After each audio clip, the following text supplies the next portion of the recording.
Parenthood is a time of so much change for you and your baby. A little reliable information can go a long way towards making this new life a good life. I'm Jessica Rolfe, and this is My New Life, a Lovevery podcast. While the science aligns on what's healthy for a baby's brain development, when it comes to how to care for our babies, there's a seemingly endless supply of competing perspectives. Parents are swimming in advice on sleep, feeding, and parenting philosophies. In this season of the podcast, we aim to provide a variety of curated perspectives so you can make informed choices for your family. Parent-child interaction is crucial to brain development. That much is clear. But an important part of that interaction is what is said while we're engaging with our child. Not just the words we use, but the frequency of those words and the way in which they are offered up. Here to fill us in on why a language-rich environment is so important and how we can best achieve one is the author of 30 Million Words. She is releasing a new book in April called Parent Nation, Dr. Dana Suskind. Hello, Dana. Thank you so much for having me. So your path from surgeon to public health advocate is so interesting. Can you share that with our listeners? It sounds funny to say, but the path began in the operating room. As you know, I'm a pediatric cochlear implant surgeon, and a cochlear implant is this amazing piece of technology that allows a child born deaf the ability to hear, to talk, and most importantly, to mainstream both educationally and socially. I started our cochlear implant program probably about 12 or 13 years ago. And I did that because I thought by giving children access to sound, it could change their lives. And pretty soon after starting the implant program, though, I started seeing huge differences in outcomes amongst my patients. Some of them would learn to talk and learn on par with their hearing peers. Others, same time out, would barely be able to communicate. It was a really painful difference to see. And honestly, Jessica, it was that difference that pushed me out of the operating room to try to understand why this was, and more importantly, what I could do about it. What I found was this incredibly rich research about early brain development. I learned that those first 3 years of life, the first 3 to 5 years of life, are critically important for early brain development. Some 90% of the brain is basically grown in those first few years of life. And you know what grows it? It's that nurturing talk and interaction that you mentioned between mother or father or loving caregiver and child. That's it. Those language-rich interactions fuel those neural connections. Some 1 million neural connections every second occur. And that is building the foundations for all thinking and learning. So you could ask me, well, how does that relate to you? You're a cochlear implant surgeon dealing with children with hearing loss.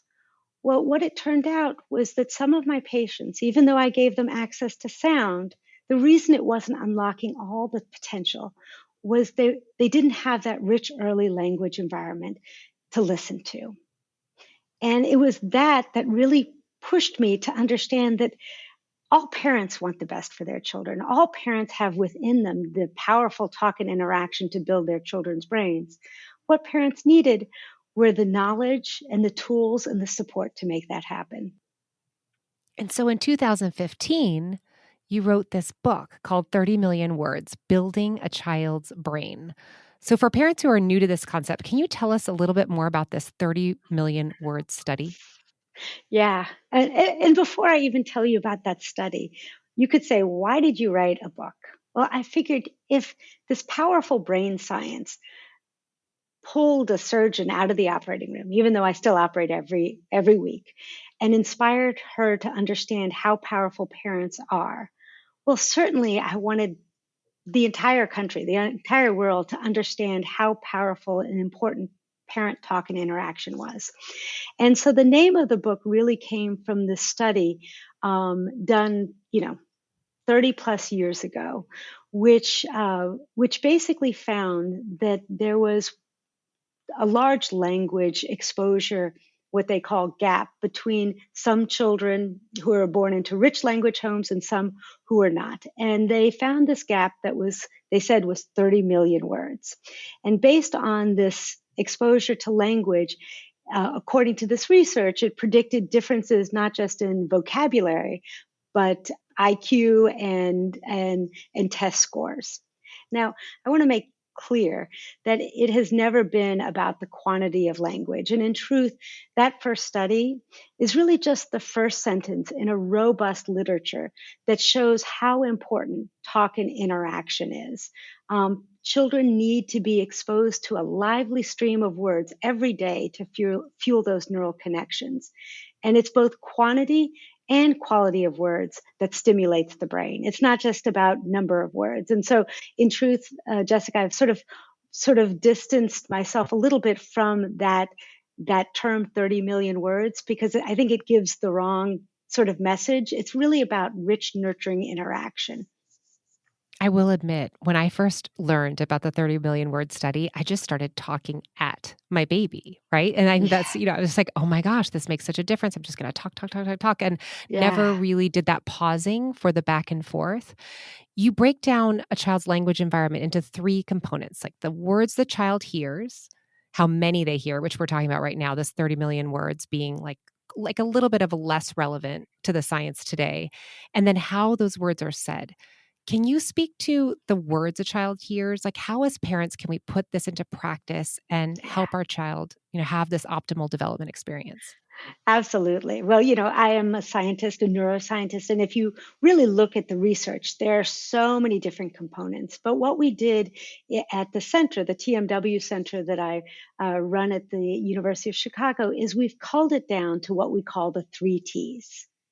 Tune in, talk more, and take turns. Tuning in is really tuning into your child's interests, following your child's lead, talking about what they're focused on, using rich language, talking about the past, the future, the present, and then taking turns. As important as quantity and quality of the words are, is really engaging your baby in conversation, pausing, letting your child respond. And in fact, the science, the neuroscience, has really shown that these conversations, even if your baby can't really use real words, is so powerful for stimulating those connections in the brain for happening.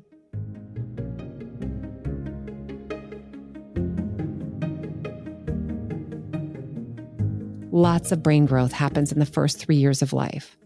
But how much of who we become is predetermined by our genetics, and how much is based on our early experiences? According to neuroscientists, it boils down to about 50-50, 50% genetics and 50% environment. But what exactly is this environment? What makes for an environment that is enriching for little brains? At Lovevery, we have brought together experts from all fields of early childhood development to answer this question. Neuroscientists, Montessori experts, occupational therapists, and speech therapists. For every stage from birth to age 4, we have just the right activities, tools, and information so you can feel confident you are giving your child the very best start.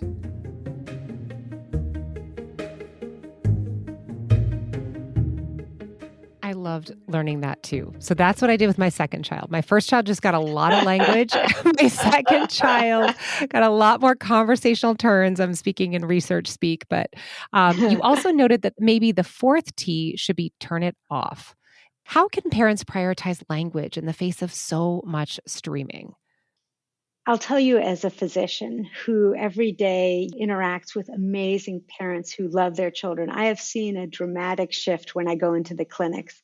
10 years ago, maybe there was a iPhone every once in a while, but everybody, people were more engaged. I walk in now, everyone from the 9-month-old to the parent is glued to the phone. And unfortunately, the neuroscience is pretty clear.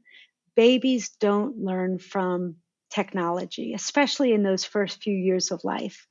Now, am I going to say you can't use it? Of course not. But the truth is it's really about harm reduction, trying to stay off your phone, being engaged. And if you use technology, engaging around it with your child. So if they're, playing with a tablet, interacting with them.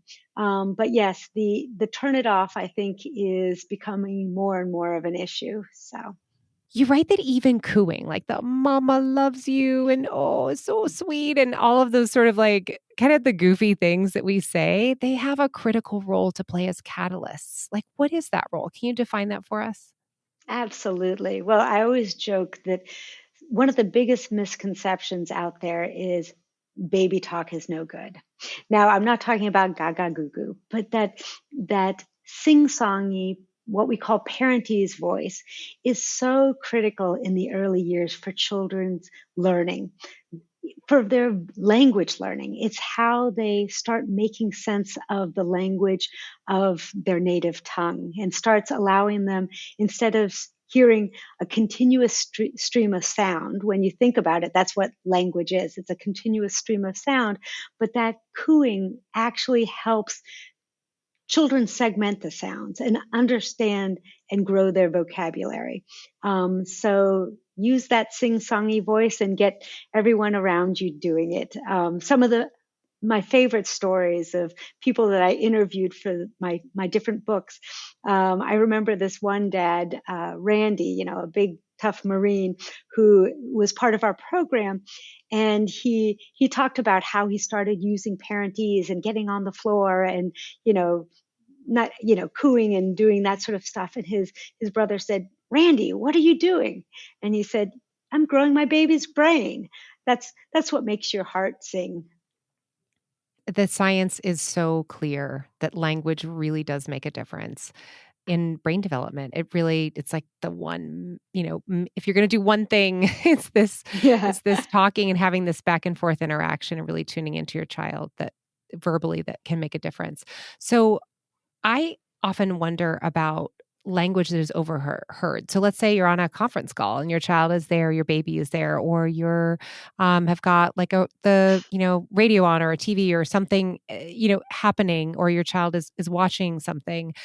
Can you tell me if there's any benefits to this overheard speech rather than speech directed to the child?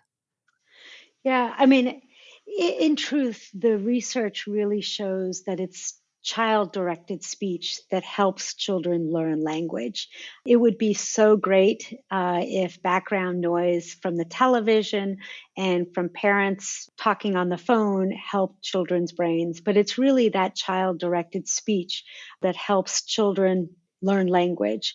We are basically social beings, and our brains respond to that sort of what we call responsive contingency. It's not just talking at your child, but that interaction that's so key. And so I want to now pivot to this new book that you're writing. Can you tell us about Parent Nation? Parent Nation really comes out of my first book and the work of the center and the work that you all do. The fact that the neuroscience and the developmental science is so clear. Parents are children's early brain architects, parents and caregivers. And in my own work, I worked with families across Chicago, across the US, who, like all parents, wanted the best for their children. They embraced the 3 T's, the tune in, talk more, take turns, with gusto. They wanted what every parent wants, to help their children get off to the best start. But it was quite clear that while the 3 T's were powerful, they only took parents so far. I mean, we're seeing this today. Real life intruded again and again and again, whether it be unpredictable work schedules, Zoom calls, multiple jobs, the lack of healthcare, homelessness. Real life would get in the way again and again. And parenting wasn't done in a vacuum. And so I thought, here we live in this country and we say we care about our children, we care about families, but yet so many of our social norms and our different structures aren't set up to support families and what they want to do most. So Parent Nation is really a book about what does a society look like that really puts children and families at the center, that values the powerful and important work that parents and caregivers do every day. And how do we get there? So Parent Nation really lays it out. It's almost a love letter to parents and caregivers. And it says, you should not have to go it alone. You deserve support. You deserve community, and you deserve a society that supports you in building the next generation. It's such a beautiful vision. I mean, how can we engage? We can get your book. What else? What else can we do to be a part of this movement that you're building? When I was writing this book, Parent Nation, COVID was just hitting.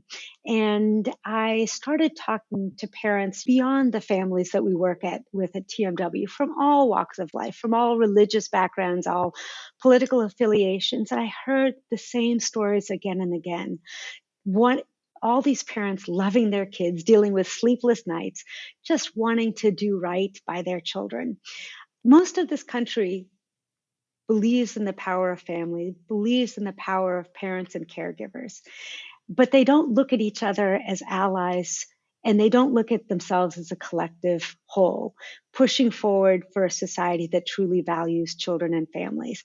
And people said, how can it be, right? We seem so siloed, so polarized. And in my research, I found a story that I think can really give us hope. Some 50, 60 years ago, there was another age demographic that was struggling mightily. It was people over the age of 65, the elderly. At that time, they had no political voice. They had no retirement, no savings. 50% of them lived in poverty, believe it or not. And through the AARP, they came together as a unified voice, right? From all different backgrounds, all different educations, races, and political affiliations. But they came together to push forward the things that mattered to all of them, raising all of their boats.